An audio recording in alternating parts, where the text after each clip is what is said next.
Alright guys, we got the Focus in the garage again today. I'm going to attempt to put that downpipe in that car. Now it's going from the stock Cat to a Catless downpipe. So I already have the AWE track edition. It's resonated, that's it, most of you guys know. So we'll see how loud it's going to be. Do I really care? No. But I think it should be fun to shoot some flames. The reason I'm doing this isn't just because I want a Catless downpipe or shoot flames or something like that. I want to do it because I'm throwing a P0420 code, and that's, you know, cat inefficiency. So in order to fix the cat inefficiency, I'm just gonna delete the cat.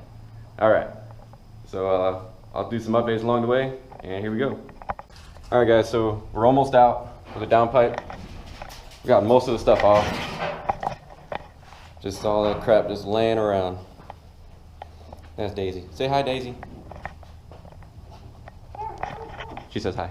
All right, so you get your battery tray out, you get your air box out, the intake pipes, and you can get in here all the way there, and I don't know if you can see it, but there's a downpipe manifold. And you can get to the 2 bolts just the way it is. You don't have to take the PTU out. And then you get underneath and you remove this cross brace here. This bolt there, there, 2 here. And I took this nut out so we can take this out of one piece. And same on the other side. You'll have to get rid of this liner and just move it back a little bit to get to it. And then you take the factory V-band off on the bottom. That's what Pi's working on. Say what's up. I need that beep socket. Alright. And we should be out here in a minute, taking the rest of the mounting points off of the downpipe. And then we'll throw that guy in there. Be back in a second. Alright guys, so we got the downpipe out. Just pop that under tray off, and you can get to the 2 13mm bolts that hold here on the stock downpipe on this stud, and then there's another one on the actual car side that you will loosen, not fully take out, and then the whole thing comes out. So right now I'm gonna make a run, get an O2 sensor socket, so we can get these guys out, because crescent wrench ain't gonna cut it. And then that guy's going in. Maybe we'll grab a bolt to go through here because the factory one's a stud.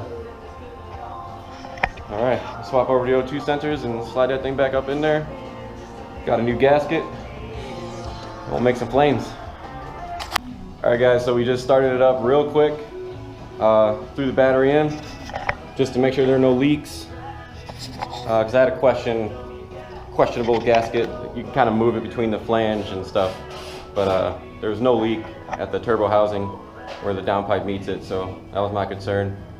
We're just buttoning stuff up now.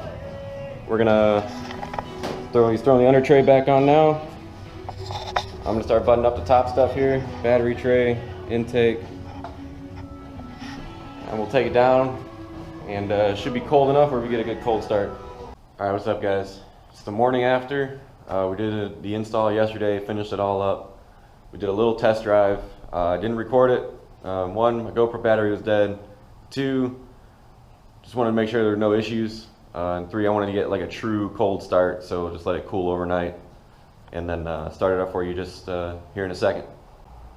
It sounds rowdy. It is loud. It is raspy, but it's not that bad. As people say the drone is too bad and stuff like that, it's not. Nothing that anybody can't handle. I bought a race car for it to be a race car. It sounds like a race car, so we're all good. Again, the reason I did this cat delete is not just for the sound or for performance. I did it because I'm getting a cat inefficiency code, a P0420. Should be making some more power and hopefully shoot some flames, so let's see it.